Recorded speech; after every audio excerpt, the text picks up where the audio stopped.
This talk is Media Frameworks in Swift. This is fine. This is not going to be a deep, deep dive into media frameworks. You do not need to come in knowing AV Foundation or Core Audio or anything like that. This is going to be what the media frameworks tell us about the state of Swift today. I am Chris Adamson. I am invalid name on Twitter. So who the what now? Why are you hearing from me? Well, I am an iOS and Mac developer from Grand Rapids, Michigan. For the past 2.5 years, I was working on an app called MathElf.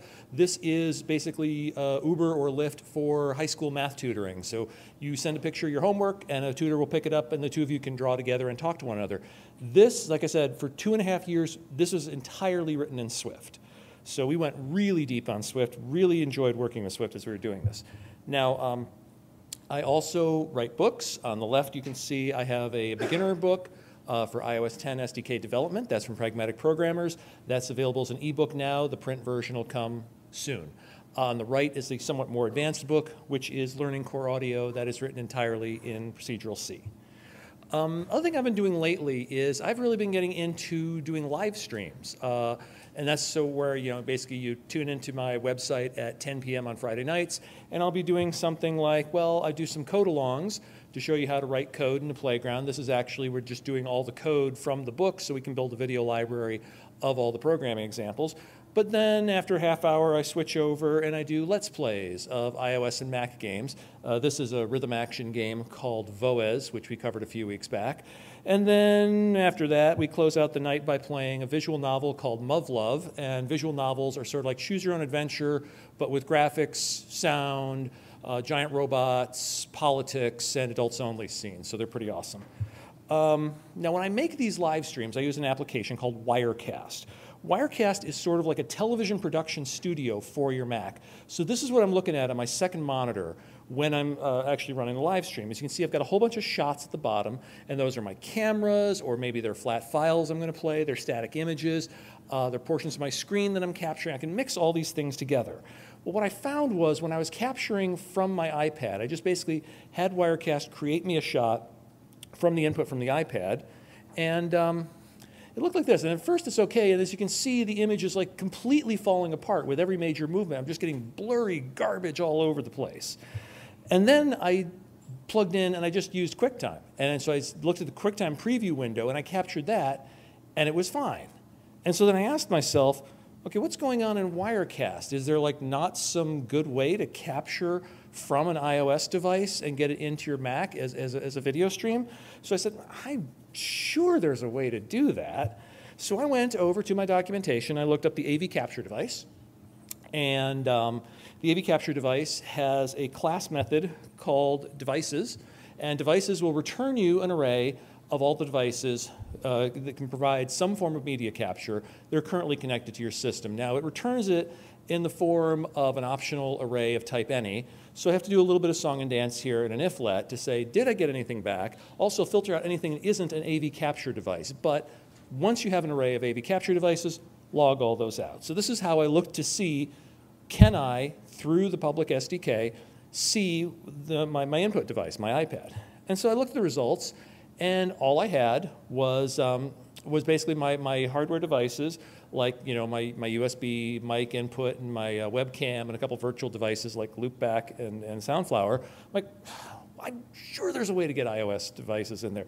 And so, like any person would do in this situation, well, there's one of two things you can do. You can either ask on Stack Overflow, or you can go like a whiny little bitch to Twitter. So I did the latter, and I went like a whiny little bitch to Twitter. And someone actually gave me an answer. And he said, oh, no, you have to set this property. KCMIO hardware property allows screen capture devices. And then he gave me the WWDC link. This was super, super, super helpful because this is exactly the answer I need. You have to basically make this extra call before you get the array of devices. So, okay, cool, I can do that. So I looked at the WWDC session, and here is the C code to do that. Now, the C code to do that is kind of easier if you read the last line first, which is core media IO object set property data. What am I setting? I am setting on the system itself, the system object, this property that's defined in the structure in those first couple lines. Why am I getting notifications? Did you get a notification, or is that just me? Okay. I swear I have Do Not Disturb turned on. Anyway, so then I'm basically telling it, well, the thing I want to set is the allow screen capture devices, and I have to set a couple other things to say this affects like the entire system or just some part of the system.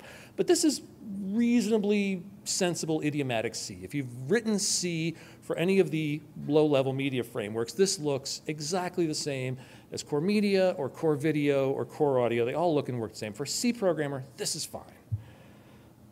This is what it looks like in Swift. The Swift version of that same call is actually uglier than the C version of that call. That blew me away. So the C programmer looks at this code and says, this is fine. And the Swift programmer looks and says, this is fine. I'm okay with the events that are currently unfolding as the house burns down around you. So while we are pouting about how bad this is in Swift, let's look how we got here. Why is this so bad? And the thing is, what's actually working against us here is Swift's type safety. So like, look at particularly the second and third arguments, the scope and the element. The constant I get from Core Media I/O gives us the type in the name of the property itself, such as KCM/IO property scope global, KCM/IO object property element master. So I have that in the name, but because this is strongly typed, I have to wrap it in an initializer of that type, and then to top it all off, we have a parameter label here. So you look at like the second or third line, particularly like looks at the second there. I have a label that says scope, I have an initializer that says scope, and the name of the constant is scope. See? So I'm highlighting right there why this is painful.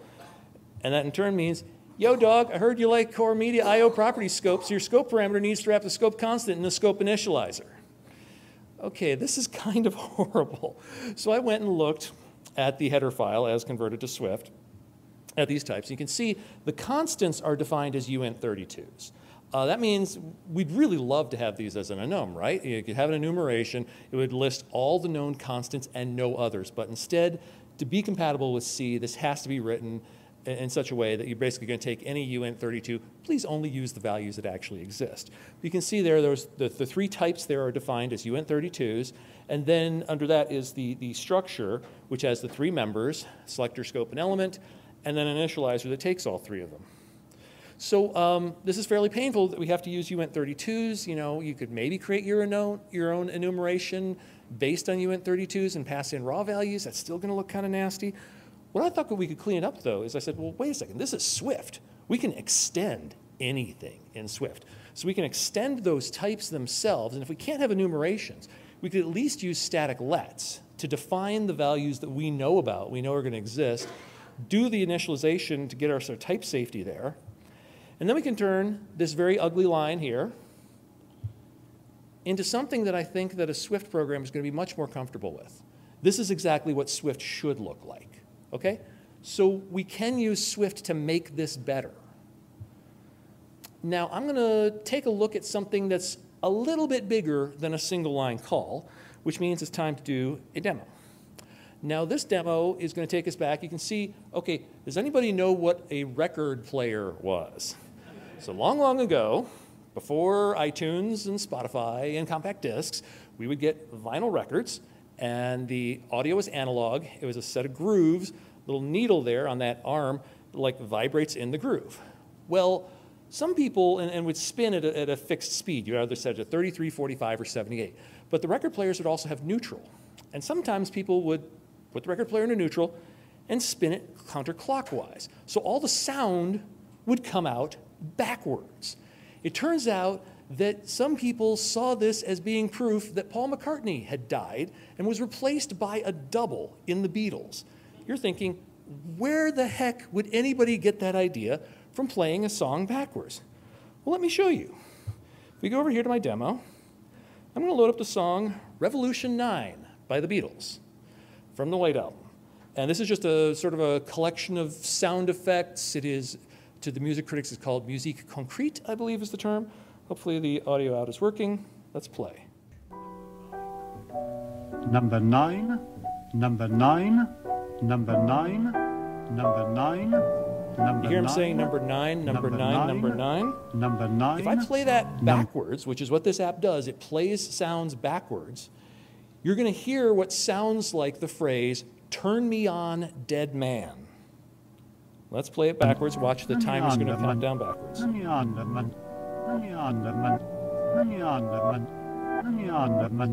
Speakers are kind of cutting out here. Sorry about that.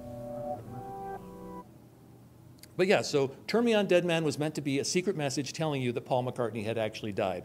A more fun example, a more obvious example, I'm going to load up this song by the band Electric Light Orchestra. This is called "Fire on High." You might recognize it as a popular rock instrumental. Some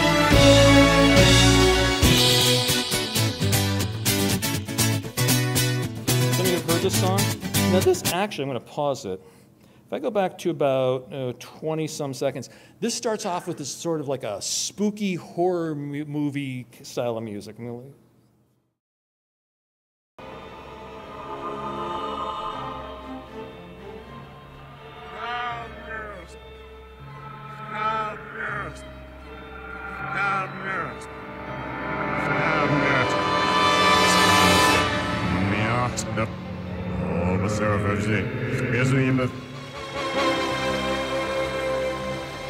did that sound a little weird and strange to anybody? That's because it's a very obviously backmasked message. Now I'm going to play that piece of audio backwards with this app.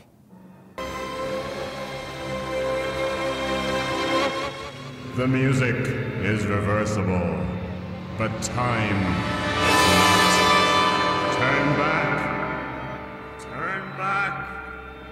Turn back. So yeah, that's a real thing that they put on this album back in the early 70s. You just spin the album backwards, and that's how you would get the secret message. So having said that, how do we write this app? Well, how do we reverse audio? So the way we do that is first take your compressed audio as an MP3 or an AAC and convert it to uncompressed. We call it LPCM, linear pulse code modulation. So for 44,100 times a second, we'll say how much voltage to apply to each speaker or each headphone or whatever. That's what we mean by uncompressed audio. So first we have to basically convert it to that format. The next thing we do is grab a buffer from the end and then reverse that in memory. Write that piece back to the beginning of a new file and repeat as necessary until we finish the file. Okay? Well, then how do I do this in code? Well, I'm going to need an API that can do a couple things for me. It's got to be able to convert from MP3 or AAC to uncompressed LPCM. It needs to be able to write it out to a file, AIFs, WAVs, or I prefer CAF, the core audio format, if it's just going to be like internal use. And we also need to do a random access read from the decompressed audio file so that we can read from the back and write out to the front of the reversed file. So my first plan was to use AV Foundation. It has a class called, there are two classes, AV Asset Reader and AV Asset Writer. Those will do the format conversion for me. That's good. The problem is that reading from the back of the decompressed file is not something AV Foundation can do very easily. When you create an AV Asset Reader, it kind of wants you to pick a start point and then keep moving forward. I want to go, from the back, not quite as far back, not quite as far back, not quite as far. So AV Foundation didn't give me a really good option here, which is a pity because AV Foundation is very pleasant to call from Swift. So I could also use Audio Toolbox, which is part of Core Audio. Now it's got something called the extended audio file. It can do my file format conversions. That's what I need, that's cool. But it also has the audio file API, and that can read from an arbitrary offset anywhere in the file. So that's going to be good as I read those samples and move backwards. So I decided to use Audio Toolbox. Okay, so far so good. What I did was, in the sample code, and it's up on my site, we'll post it to the Twitter or whatever, I wrote this in both C and Swift so we can compare the two. So some things Swift makes better. This is, for example, when we're declaring the uncompressed format that we want to convert it out to, that's a struct with a bunch of named fields. No one's ever going to remember the order in which, M sample rate versus M bytes per frame is. No one remembers what order they are in the struct. So usually what we have to do is have a series of statements saying, here is the value for this member of the struct. Here is the value for this member of the struct. All my core audio code looks exactly like this. Doing the struct in Swift is much nicer because, of course, all those members are labeled when I create that initializer in the first place. So that actually cleans things up quite a bit. Now, on the other hand, what am I going to do with that audio format? Well, I'm going to create a file. So here is how I create that audio file in C. I basically have to create an unused reference to it, and then I call audio file create with URL, and I send in a bunch of parameters. It gives me back a result. I may have to short circuit out if I got a result other than no error. This is perfectly normal idiomatic C.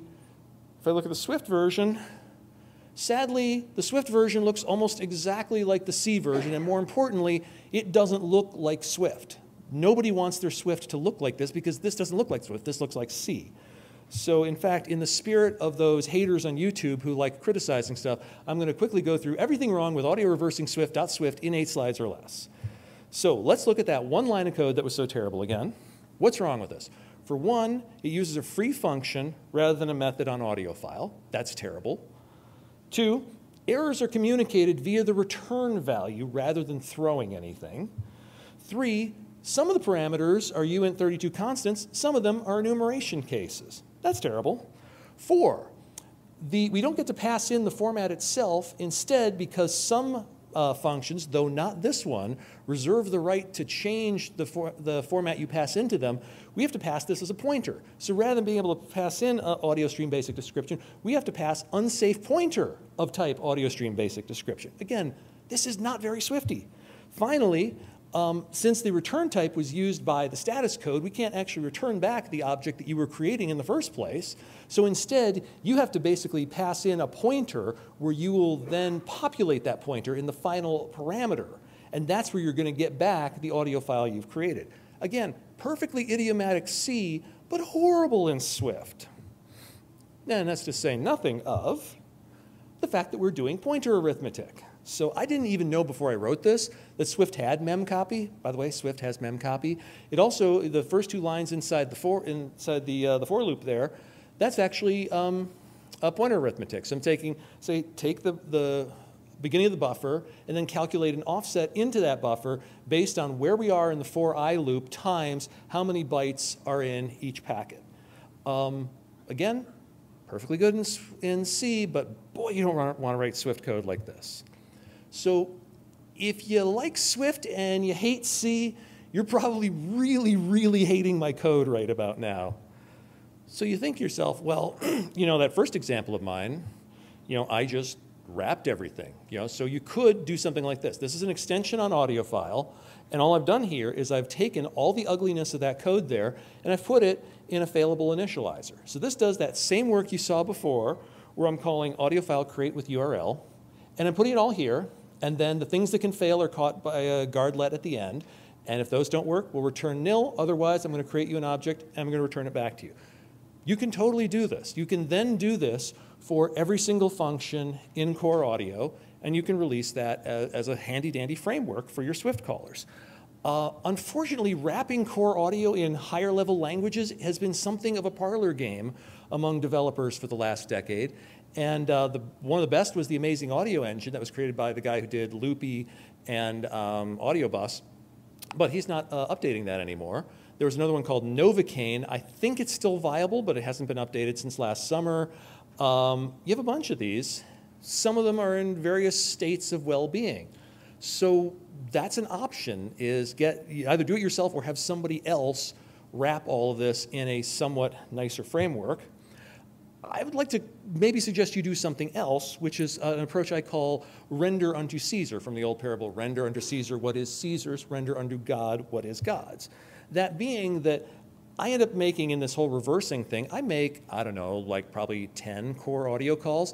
Instead of making each one of those 10 look a little more Swifty, I can just take that whole package of functionality there, wrap it in a single C function, put that in a header, then put that reference in the bridging header, and then Swift can just call that functionality. So here I have a switch in the sample code between, you know, do you want to run the Swift version or do you want to run the C version? Their call points are almost identical. And it looks a little bit more like C, or a little bit more like Swift. Moreover, you know, maybe you could put this in your own audio file type in Swift, and so only the implementation of that knows that you're calling a free function. So you can hide the C stuff from your Swift callers and make the Swift call points look more pleasant. This doesn't only affect the media frameworks. there's a bunch of APIs on Mac and iOS that are meant to be called from C. All the core stuff that involves media, like core audio, core media, video toolbox. The keychain, of course, is a famous pain point for anyone who's tried to use that C API. For that, there are some pretty good wrappers. Please use those, because, oh my God, the keychain API. But also the SDKs, or I should say the APIs that Apple gets from third parties. OpenGL, SQLite, Accelerate, those are all defined elsewhere.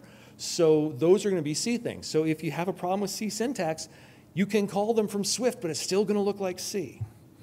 So I'm going to go a little bit deeper here. I'm going to talk about audio units. Now, audio units are really cool. These are discrete software components that do something with audio. They generate audio, they perform an effect, they convert some formats. A lot of times you put them in a graph kind of thing. So like, let's say you have a band. You've got a guitar that's coming in, you'll run it through an effects box. You got a singer, you'll put them through an effect or maybe a delay. You'll mix those two together, the whole thing will go out. Audio units can be used in things like GarageBand and Logic. Starting in iOS 9 and I think El Capitan, audio units became a form of app extension, which is great because it was the first time we could do it on iOS, and it gives us a really nice model for distributing them on the Mac. So I'm going to go create myself an audio unit in my project, and I'm going to say that my language is Swift. So far, so good. And then it's going to give me my project, and I'm going to notice that in there, it has made my audio unit subclass with a .h and a .m, because the only thing I get to do in Swift is to create the UI, the view controller in Swift. It actually makes me use my audio unit subclass has to be in Objective-C. And I go into my audio unit.m, and yep, that sure is an Objective-C initializer, isn't it? So what the hell happened here? While I abuse myself further at being made to use yet another language that is not Swift. So I think the story here has to do with something like this. Audio units, like all app extensions, run in a separate process via XPC. That way, if the audio unit crashes, it doesn't take out the host application. On Mac, you are allowed to put the audio unit in the host application itself. Okay, you with me?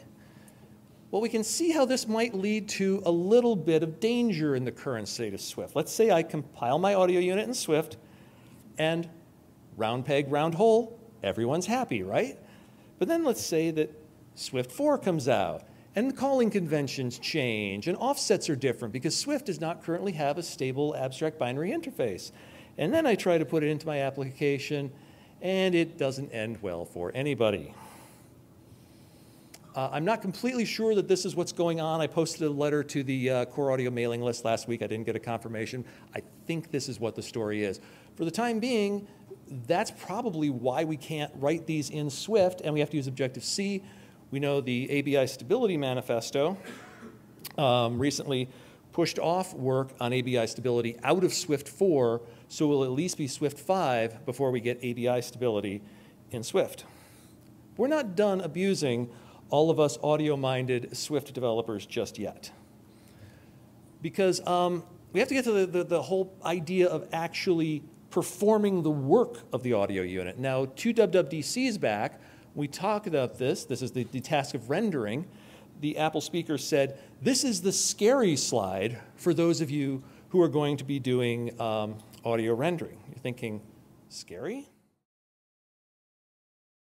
I'm not afraid. You will be.